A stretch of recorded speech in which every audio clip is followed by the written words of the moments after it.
우리 예수 믿는 사람들에게 가장 큰 축복은 우리에게 성경을 허락해 주신 것입니다. 이 성경을 거울로 삼아서 성경에는 우리보다 앞서서 신앙의 길을 간 수많은 신앙의 믿음의 사람들, 또 그 많은 사람들의 그 살아간 사건을 기록하고 있어요. 그래서 그 사건의 역사들을 통해서 교훈을 얻게 되면 우리는 바른 삶을 살 수 있어요. 오늘 이 본문 말씀은 사도 바울은 성경을 거울로 삼아서 바로 그 교훈을 받아서 아름다운 신앙생활을 할 것을 교훈하고 있는 말씀입니다.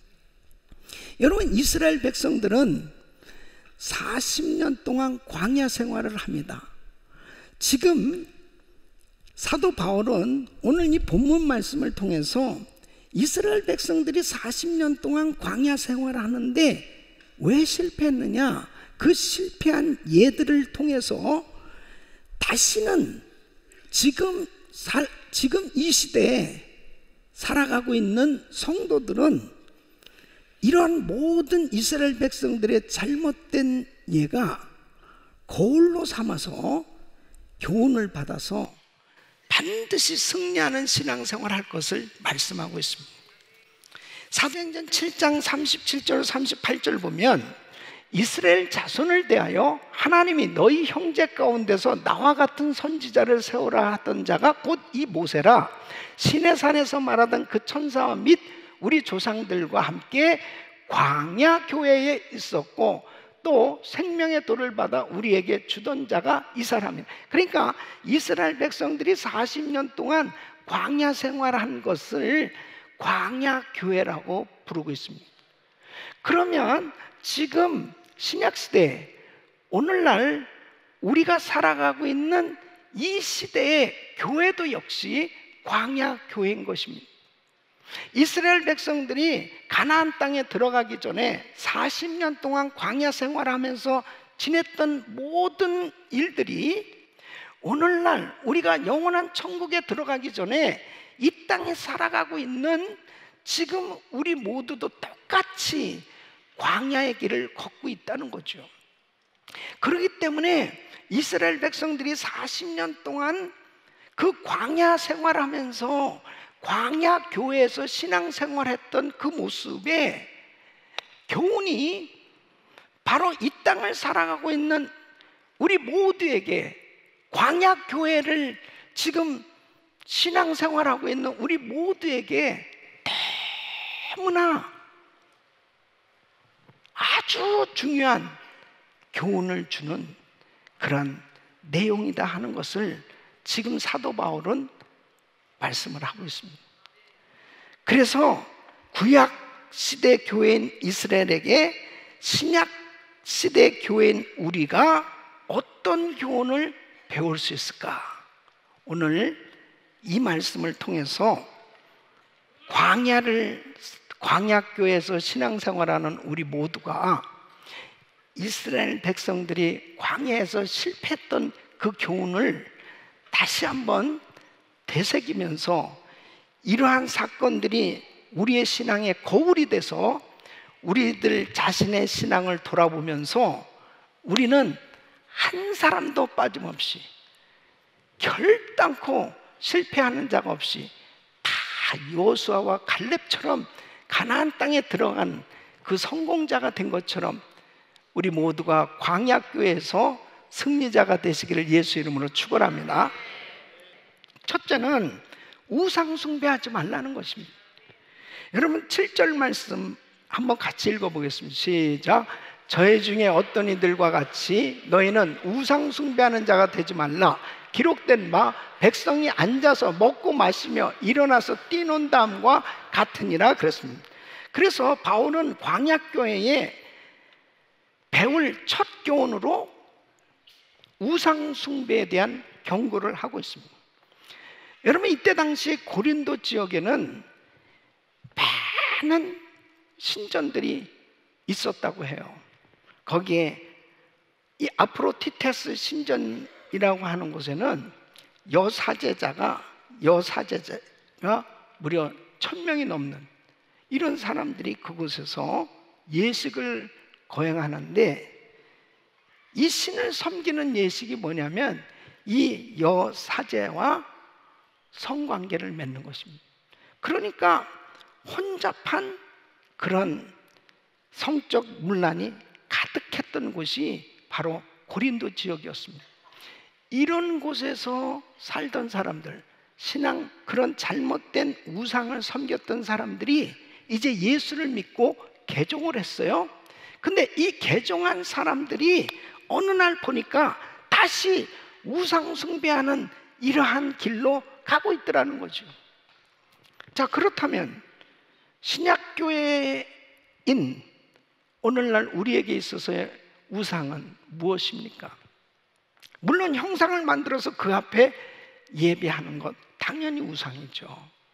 하나님 외에 다른 신을 섬기는 것 당연히 우상입니다. 하나님보다도 물질을 더 사랑하는 사람은 하나님을 예배해야 되는 이 시간, 그 물질을 더 잡기 위해서, 더 얻기 위해서, 더 가지기 위해서 하나님을 예배하는 것조차도 멀리하는 거예요. 그러니까 무슨 형상을 만들어 놓고 그 앞에서 하나님 외에 다른 것을 찾아서 섬기는 것만 우상이 아니고, 만일 내가 하나님을 믿는다고 하면서도 하나님이 먼저가 돼야 되는데, 하나님을 더 사랑해야 되는데 하나님을 더 사랑하지 못하고 다른 것을 더 추구하는 것이 있다면 하나님은 그걸 기뻐하실 수 없다는 거죠. 여러분, 우리 마음에서부터 정리할 수 있기를 바랍니다. 오직 주님.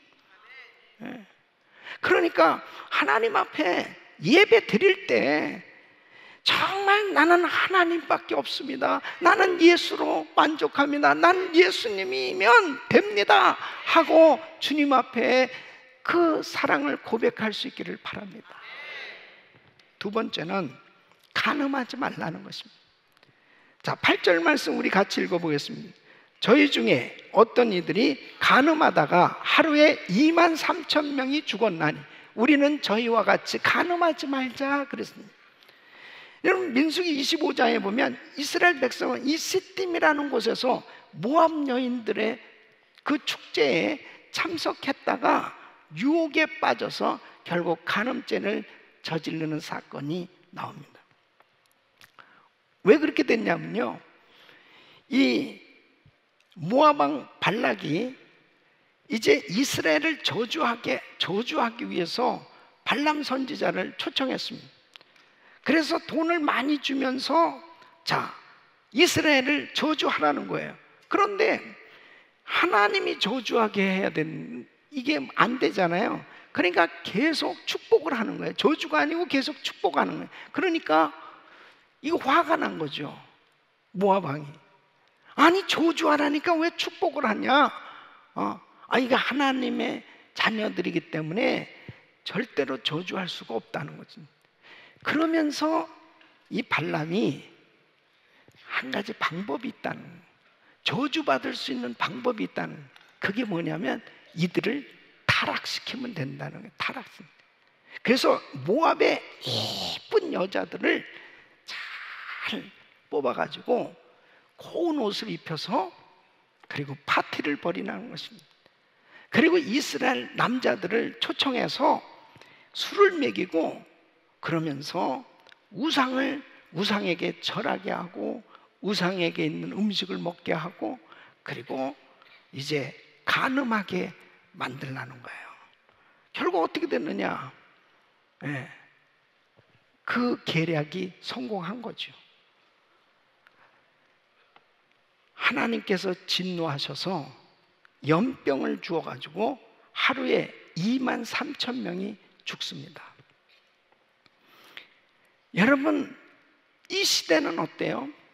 지금 우리가 살고 있는 이 시대는 참으로 이 음란과 폐역한 시대가 되었습니다. 동성 결혼이 합법화가 되어서 동성혼이 인정되어지는 시대가 되었다는 것은요, 끝난 거예요. 예, 그냥 끝난 거예요.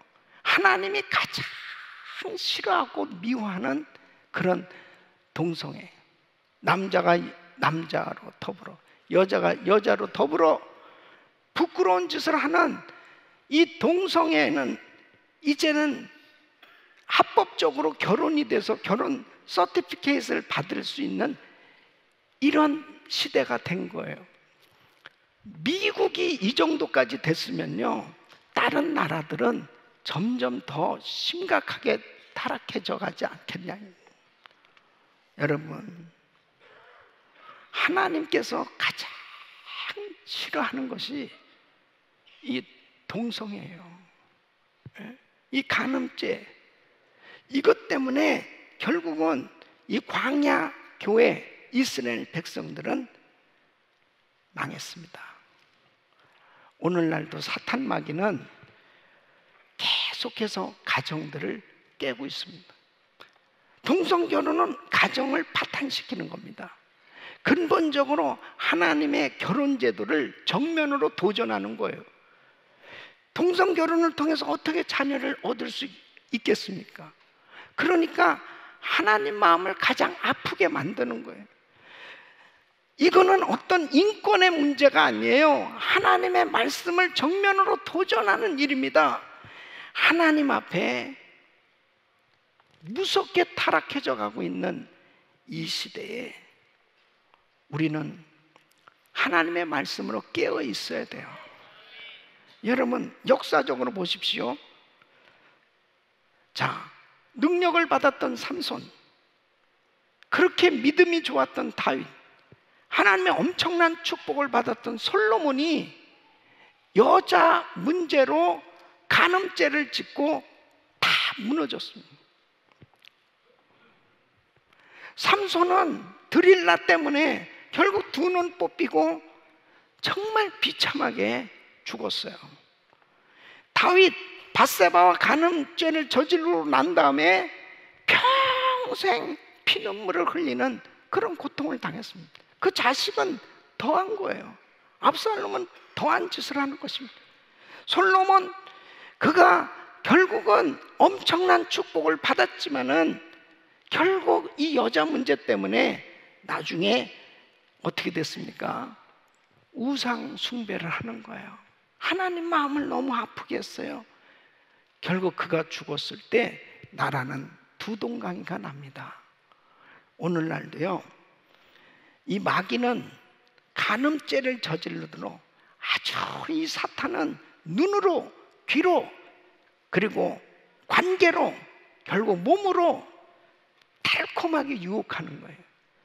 그리고 간음죄를 저지르고 난 후에는 아주 무참하게 망신을 당하고 완전히 모든 것을 다 잃어버리게 만드는 거예요.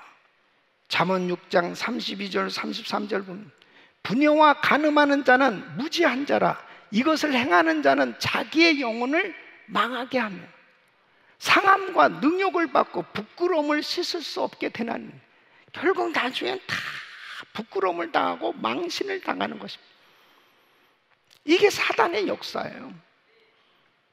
그렇기 때문에 이 간음을 피하는 방법은 그 환경을 만들지 않는 거죠.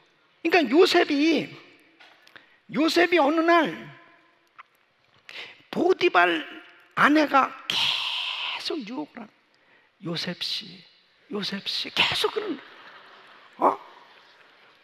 계속, 아니 사모님 왜 그러세요? 아, 요셉씨.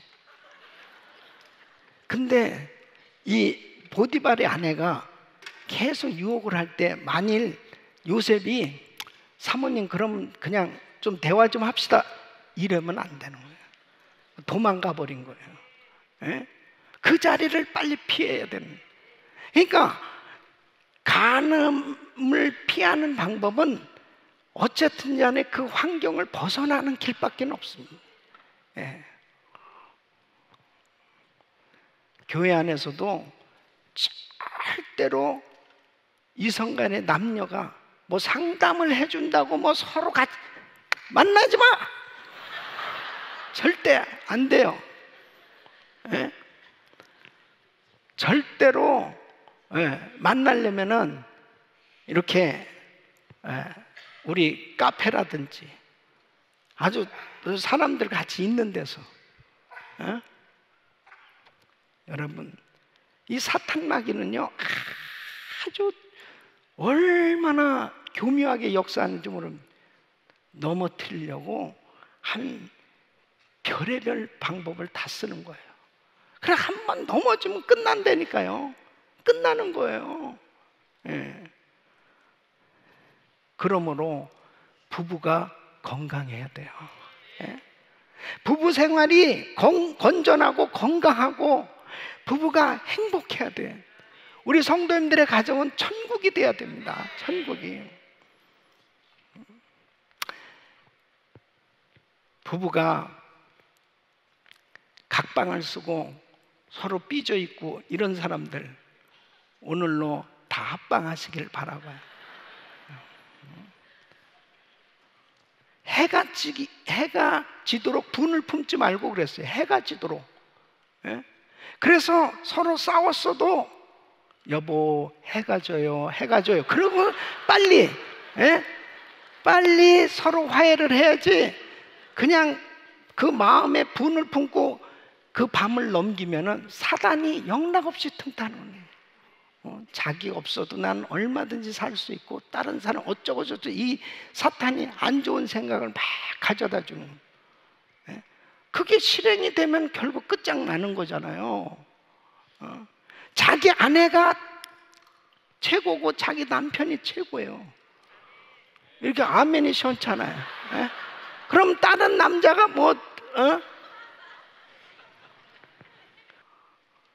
그러니까 하나님 앞에 항상 가정이 건강하고 부부가 행복한 거 이것이 하나님의 뜻이에요. 우리의 환경 가운데 이런 일들이 얼마든지 생겨질 수 있습니다. 광야이기 때문이에요. 이스라엘 백성들이 광야 생활에 실패했던 두 번째는 간음죄를 저지르는 것입니다. 여러분의 가정이 행복해야 우리의 광야교회 신앙생활 성공할 수 있는 줄로 믿습니다. 세 번째는 주를 시험하지 말라는 것입니다. 자, 9절 말씀 보면 우리 같이 읽겠습니다. 시작. 저희 중에 어떤 이들이 주를 시험하다 뱀에게 멸망하였나니 우리는 저희와 같이 시험하지 말자. 시험하는 죄란 하나님의 전적인 주권을 믿지 못하고 하나님의 약속도 믿지 못하고 하나님의 말씀의 결과를 믿지 않으면서 의심하고 회의하는 것을 의미합니다. 회의감에 빠지는 것입니다. 진짜 하나님이 하실 수 있나? 정말 왜 이래? 하나님 정말 계셔? 이런 생각들이 들어오는 거예요. 한마디로 하나님을 믿지 못하는 것이 곧 하나님을 시험하는 것입니다. 그러니까 이스라엘 백성들이 출애굽 당시를 한번 생각해 보세요. 어떻게 이스라엘 백성들이 구원을 받았습니까? 430년 동안 애굽에서 종살이 하던 이스라엘 백성들이 어떻게 자기들 실력으로 애굽에서 구원을 받을 수 있냐고요? 어떻게 홍해바다를 건너서 나왔냐고요? 어떻게 광야에서 먹고 살아갈 수 있겠냐고요? 전부 하나님의 은혜로 살고 있음에도 불구하고 문제만 생기면 신앙이 흔들리는 겁니다. 신앙이 흔들리는 거예요. 그래서 출애굽기 17장에 보면은 우선 당장 마실 물 때문에 이제 모세와 다투는 것입니다. 그래서 2절 말씀 보면 백성이 모세와 다투어가라. 우리에게 물을 주어 마시게 하라. 모세가 그들에게 이르되 너희가 어찌하여 나와 다투느냐? 너희가 어찌하여 여호와를 시험하느냐? 그랬습니다. 하나님과 다툰 그곳을 마사라고 불렀는데 그 뜻은 시험하다 그런 뜻입니다. 이 말씀 뭐예요? 왜 하나님을 의심하느냐 이거예요. 왜 하나님을 의심하느냐?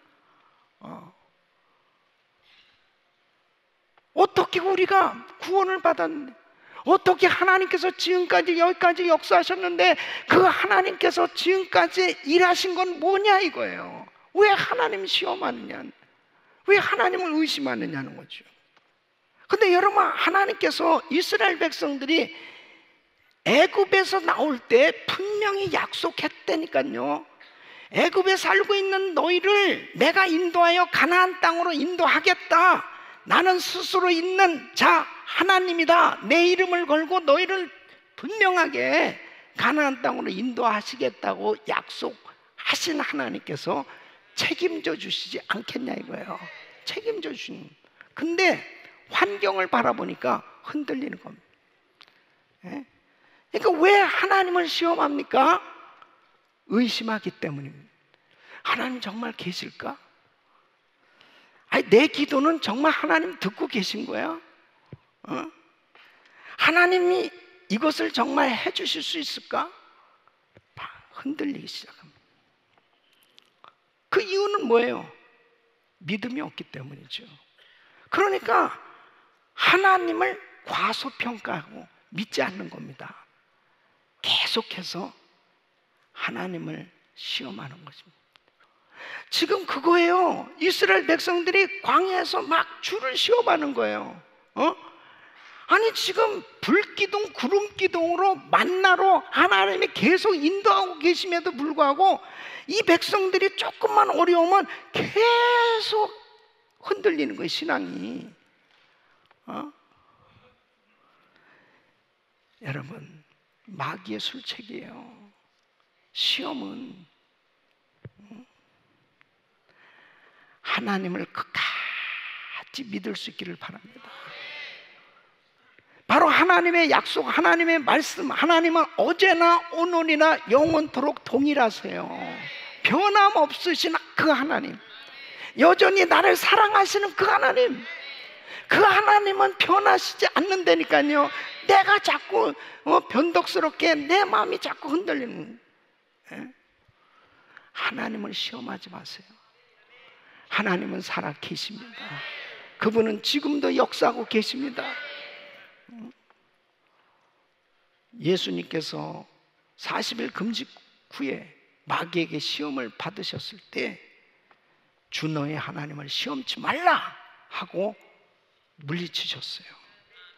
사랑하는 성도 여러분, 여러분 마음 가운데 마음이 자꾸 흔들릴 때 하나님의 약속의 말씀을 붙들고 하나님 앞에 굳게 믿음으로 서시기를 예수 이름으로 축원합니다.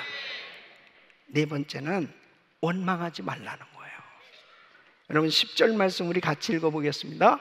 저희 중에 어떤 이들이 원망하다가 멸망시키는 자에게 멸망하였나니 너희는 저희와 같이 원망하지 말라. 원망하는 것은 하나님이 이미 주신 은혜는 생각지 않고 현재 형편이 자기 마음에 들지 않는다고 불평하는 거예요. 하나님의 약속을 붙들지 않고 현실적인 절망적 환경만 보고 불신앙적으로 나가는 것이 원망입니다. 하나님께서 이스라엘 백성들에게 얼마나 큰 은혜를 주셨어요. 얼마나 많은 축복을 주셨습니까? 그런데 환경적으로 너무 어려우니까 그냥 입술에서 원망이 저절로 나오고 있는 거예요. 민수기 11장 보면 만나를 먹으면서도 불평합니다. 이거 애굽에서 먹던 음식하고 비교해 보니까 너무 현찮은 음식이에요. 그러니까 4절로 6절 보면 이렇게 원망합니다. 이스라엘 중에 섞여 사는 우리가 탐욕을 품음에 이스라엘 자손도 다시 울며 가로되 누가 우리에게 고기를 주어 먹게 할꼬? 우리가 애굽에 있을 때는 값없이 생선, 왜, 수박, 부추, 파, 마늘 이런 거 다 건강식이에요. 먹은 것이 생각나거늘 이제는 우리 정력이 쇠약하되 이 만나 외에는 보이는 것이 아무것도 없도다 하고 막 불평. 하나님이 이 소리를 다 들으셨어요. 하나님께서 정말 화가 나셨습니다. 27절에 이렇게 말씀하십니다. 나를 원망하는 이 악한 회중을 내가 어느 때까지 참으랴? 이스라엘 자손이 나를 향하여 원망하는 바 그 원망하는 말을 내가 들었노라 그랬습니다. 너희가 원망하는 거 내가 다 들었어. 너희들 이제 가나안 땅에 못 들어가. 여러분 보십시오. 욥은 정말 원망할 만한 환경이었습니다. 욥이 얼마나 신앙생활 잘했습니까? 그런데 욥에게 기가 막힌 일이 생겼어요. 10자식이 하루아침에 죽게 됐습니다. 원망할 만한 일 아니에요? 하나님을 누구보다도 잘 섬긴 욥입니다. 동방의 부자예요. 하루아침에 전 재산 다 날라갔습니다. 전 재산 없어졌어요. 원망할 만한 일 아니에요? 그것도 정말 신앙생활 잘해보려고 했기 때문에 하나님도 인정해요. 욥이 얼마나 신앙생활 잘하는 사람인지.